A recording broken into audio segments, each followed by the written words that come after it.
ನಮಸ್ಕಾರ ಫ್ರೆಂಡ್ಸ್, ಮತ್ತೆ ನಿಮಗೆ ನನ್ನ ಚಾನಲ್ಗೆ ಸ್ವಾಗತ. ಇವತ್ತು ನಾನು ಧನುರ್ ರಾಶಿಯವರ ಮೇ ಮಂತ್ನ ಲವ್ ಲೈಫ್ ರೀಡಿಂಗ್ನ ಮಾಡ್ತಾಯಿದ್ದೀನಿ. ಈ ರೀಡಿಂಗ್ ನಿಮಗೆ ಅನ್ವಯಿಸಿದರೆ ಅಥವಾ ರೆಸೊನೇಟ್ ಆದರೆ ಮಾತ್ರ ತೊಗೊಳ್ಳಿ, ಇಲ್ಲಾಂದರೆ ಬಿಟ್ಬಿಡಿ. ಇದು ಒಂದು ಜನರಲ್ ರೀಡಿಂಗ್ ಮಾತ್ರ ಆಗಿರುತ್ತೆ. ಇನ್ನು ಧನುರ್ ರಾಶಿಯವರಿಗೆ ಕಾರ್ಡ್ಸ್ನ ಶಫಲ್ ಮಾಡಿದಾಗ ಫಸ್ಟ್ ಕಾರ್ಡ್ ನನಗೆ 5 ಆಫ್ ಸಾರ್ಡ್ಸ್ ಬಂದಿದೆ. 5 of swords is tired of dealing with someone ಅಂತ ಹೇಳುತ್ತೆ, ಅಥವಾ tired of being in a life ಅಂತಲೂ ಹೇಳ್ಬೋದು. ಈ ಜೀವನ ಸಾಕಾಗಿದೆ, ಈ ಕೆಲಸ ಸಾಕಾಗಿದೆ, ಈ ಸಿಚುವೇಶನ್ಶಿಪ್, ಇದನ್ನು ಈ ಫ್ಯಾಮ್ಲಿ ಮ್ಯಾಟರ್ಸ್ ಆಗಿರ್ಬೋದು, ಇನ್ ಕೇಸ್ ಕೆರಿಯರಲ್ಲಿ ಆಗಿರ್ಬೋದು. 5 ಆಫ್ ಸಾರ್ಡ್ಸ್ ಈಸ್ ನಾನು ಯಾಕೆ ಇದನ್ನು ಅನುಭವಿಸ್ತಾ ಇದ್ದೀನಿ ಅಂತ ಅನ್ನಿಸ್ಬಿಡ್ಬೋದು. Specially it is 99% work related ಅಂತ ಹೇಳ್ಬೋದು. ಈ ಕೆರಿಯರಲ್ಲಿ ಅಥವಾ ರಿಲೇಷನ್ಶಿಪ್ಪಲ್ಲಿ ಸಮಥಿಂಗ್ ನಿಮ್ಮ ಫ್ರೆಂಡ್ಸ್ ಇರ್ಬೋದು, ಫ್ಯಾಮಿಲಿ, ಒನ್ ಹೇಟ್ ಯು ಅಂತ ಹೇಳ್ಬೋದು. ನೀವು ಏನೇ ಹೇಳಿದರು, ಏನೇ ಐಡಿಯಾಸ್ ಕೊಡೋಕ್ಕೆ ಹೋಗಿ, ನೀವು ಬಿಸ್ನೆಸ್ಸಲ್ಲಾಗಿರಲಿ, ಕೆರಿಯರಲ್ಲಿ ಏನೇ ಮಾಡೋಕ್ಕೆ ಹೋದರೂ ಕೂಡ ನೀವು ಏನು ಮಾತಾಡಿದರೂ ಇಷ್ಟ ಆಗಲ್ಲ ಆ ವ್ಯಕ್ತಿಗೆ ಅಂತ ಕಾರ್ಡ್ ಹೇಳ್ತಾ ಇದೆ.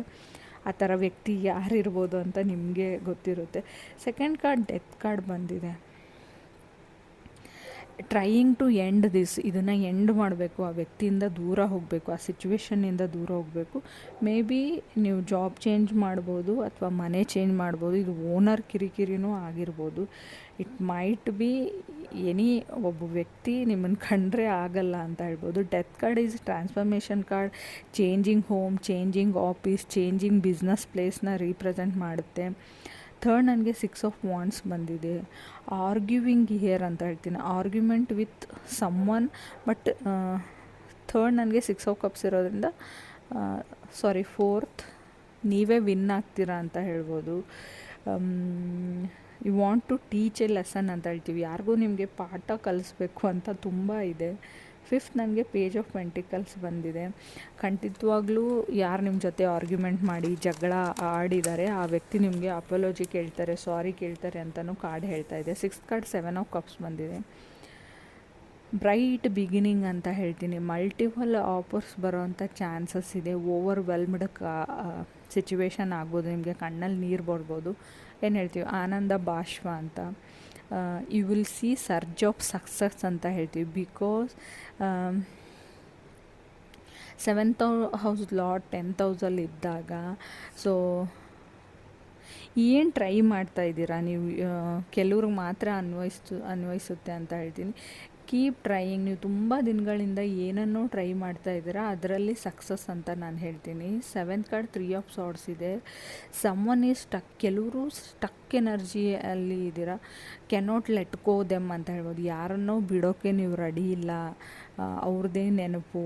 ಆಲ್ರೆಡಿ ಅವ್ರು ಬಿಟ್ಟು ಹೋದರೂ ಕೂಡ ಅವರೇ ನೆನಪಲ್ಲಿ, ಅವ್ರ ಯೋಚನೆಯಲ್ಲೇ ತೊಡಗಿದ್ದೀರಾ ಅಂತ ಹೇಳ್ಬೋದು. ಲಾಸ್ಟ್ ಕಾರ್ಡ್ 2 ಆಫ್ ಸಾರ್ಡ್ಸ್ ಇದೆ. ಕೆಲವರಿಗೆ ಕ್ರಾಸ್ ರೋಡ್ಸ್ ಹೇಳ್ತೀನಿ ನಾನು. ಎಷ್ಟು ಫಾಸ್ಟಾಗಿ ಒಬ್ಬರನ್ನ ಮರೆಯೋಕ್ಕೆ ಸ್ಟಾರ್ಟ್ ಮಾಡ್ತೀರಾ, ನೆಗೆಟಿವಿಟಿನ ಬಿಡ್ತೀರಾ. So holding fast things is holding negativity ಅಂತ ಹೇಳ್ತೀನಿ. ನಿಮ್ಮ ವಿಷಯದಲ್ಲಿ ಅಷ್ಟೇ, ಎಲ್ರಿಗೂ ಅನ್ವಯಿಸಲ್ಲ ಇದು. So let go. ಯಾರಾದರೂ ಬಿಟ್ಟು ಹೋಗ್ತಾಯಿದ್ರೆ ಹೋಗಲಿ ಬಿಡಿ ಅಂತ ಬಿಟ್ಬಿಡಬೇಕು. ಬಲವಂತದಿಂದ ಒಂದು ರಿಲೇಷನ್ಶಿಪ್ಪಲ್ಲಿ ಇರ್ತೀನಿ ಅಂದರೆ ದಟ್ ಏನು ಹೇಳ್ತೀವಿ, ವರ್ಕೌಟ್ ಆಗಲ್ಲ ಅಂತ ಹೇಳ್ತೀನಿ. ಕೆಲವ್ರಿಗೆ ಖಂಡಿತವಾಗ್ಲೂ ಹೇಟ್ರೇಟ್ ಇದೆ ಸಿಚುವೇಶನ್ಶಿಪ್ಪಲ್ಲಿ, ಅಥವಾ ಡೆತ್ ಕಾರ್ಡ್ ಇದೆ. ರೀಸೆಂಟ್ಲಿ ಐ ಡೋಂಟ್ ನೋ, ನಿಮ್ಮ ಫ್ಯಾಮಿಲಿಯಲ್ಲಿ ಯಾರ್ದಾದ್ರೂ ಕೆಲವ್ರದ್ದು ಡೆತ್ ಆಗಿರಬಹುದು. ಆಗಿಲ್ಲ ಅಂದರೆ ಸ್ವಲ್ಪ ಕೇರ್ಫುಲ್ ಆಗಿರಿ. ಅಂದರೆ ಸಡನ್ನಾಗಿ ಡೆತ್ ಆಗಲ್ಲ, ಆಲ್ರೆಡಿ ಅವ್ರಿಗೆ ಹುಷಾರಿರಲ್ಲ, ಸಮಥಿಂಗ್ ಆಲ್ರೆಡಿ ಸೀರಿಯಸ್ ಆಗಿರ್ತಾರೆ, ಏನೋ ರಿಕವರಿ ಆಗ್ತಾರೆ ಅಂತ ಅಂದ್ಕೊಂಡಿರ್ತೀರ ನೀವು. But still they are not ಅಂತ ಕಾರ್ಡ್ಸ್ ಹೇಳ್ತಾ ಇದೆ. 2 ಆಫ್ ಸಾರ್ಡ್ಸ್ ಕಾರ್ಡ್ ಇರೋದ್ರಿಂದ you are believing one blindly ಅಂತ ಹೇಳ್ತೀನಿ. ಯಾರನ್ನೋ ಕಣ್ಣಿಗೆ ಬಟ್ಟೆ ಕಟ್ಕೊಂಡು ನಂಬ್ತಾ ಇದ್ದೀರಾ, other person will taking your advantage ಅಂತಲೂ 2 ಆಫ್ ಸಾರ್ಡ್ಸ್ ಹೇಳುತ್ತೆ. ಒಂದೇ ಕಾರ್ಡ್ ತುಂಬ ಹೇಳುತ್ತೆ ಆ್ಯಕ್ಚುಲಿ, ಹೇಳೋಕ್ಕೆ ಹೋದರೆ ಟೈಮ್ ಸಾಕಾಗಲ್ಲ. ಸೊ ಬಿ ಕೇರ್ಫುಲ್ ಅಂತ ಹೇಳ್ತೀನಿ. ನಿಮ್ಮ ಹಣ, ಒಡವೆ, ಡಾಕ್ಯುಮೆಂಟ್ಸ್ ಎಲ್ಲಾದರೂ ಟ್ರಾವೆಲ್ ಮಾಡ್ತಾಯಿದ್ರೆ, ಆಲ್ರೆಡಿ ಫಾರಿನ್ ಲ್ಯಾಂಡಲ್ಲಿದ್ದರೆ, ನೋಡ್ತಾ ಇದ್ರಲ್ವ ವಾರೆಲ್ಲ ನಡೀತಾ ಇದೆ, ಫ್ಲೈಟ್ ತೊಗೊಂಡು ಬರ್ತೀರಾ ಅಂದರೆ, ಫ್ಲೈಟ್ ಟ್ರಾವೆಲ್ ಮಾಡ್ತಾಯಿನೇ ಅಂದರೆ, ಸೊ ನಾನು ಈ ವರ್ಷ ಸರ್ವೈವಲ್ ವರ್ಷ ಅಂತ ಹೇಳ್ತೀನಿ. ಹೇಗೋ ನೀವು ಬದುಕಿದ್ದು ಜೀವನನ ನಡೆಸಿದರೆ ಸಾಕು, ಊಟ ಮಾಡಿ ನಿದ್ದೆ ಮಾಡಿದರೆ ಸಾಕು, ಏನೋ ಒಂದು ಅಚೀವ್ಮೆಂಟು ಏನನ್ನೋ ಮಾಡೋ ಅವಶ್ಯಕತೆ ಇಲ್ಲ ಅಂತ ಹೇಳ್ತೀನಿ.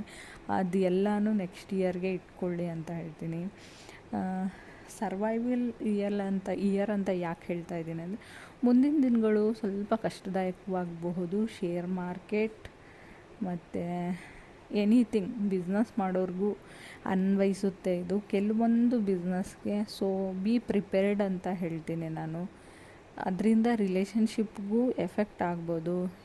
ಯಾವಾಗ ಹಣಕಾಸಿನ ತೊಂದರೆ ಆಗುತ್ತೋ, ಎಲ್ಲನೂ 99 ಪ್ರಾಬ್ಲಮ್ಸ್ ಬರೋಕ್ಕೆ ಸ್ಟಾರ್ಟ್ ಆಗುತ್ತೋ, ಬಿ ಬ್ರೇವ್, ಮೆಡಿಟೇಷನ್ ಮಾಡಿ. ಸೊ ಏನಾದರೂ ಮಾಡಬೇಕು ಅಂತ ಅಂದ್ಕೊಂಡಿದ್ದೀರಾ, ಆಲ್ ದ ಬೆಸ್ಟ್ ಹೇಳ್ತೀನಿ. ಮಾಡಿ. ಇನ್ ಕೇಸ್ ನಿಮಗೇನಾದರೂ ಪರ್ಸ್ನಲ್ ರೀಡಿಂಗ್ ಸಜೆಷನ್ನ ಅವಶ್ಯಕತೆ ಇದ್ದರೆ ಖಂಡಿತವಾಗ್ಲೂ ಪರ್ಸ್ನಲ್ ರೀಡಿಂಗ್ ಅಂತ ಕಮೆಂಟ್ ಮಾಡಿ. ನನ್ನ ನಂಬರ್ನ ನಾನು ಖಂಡಿತ ಶೇರ್ ಮಾಡ್ತೀನಿ. Thank you.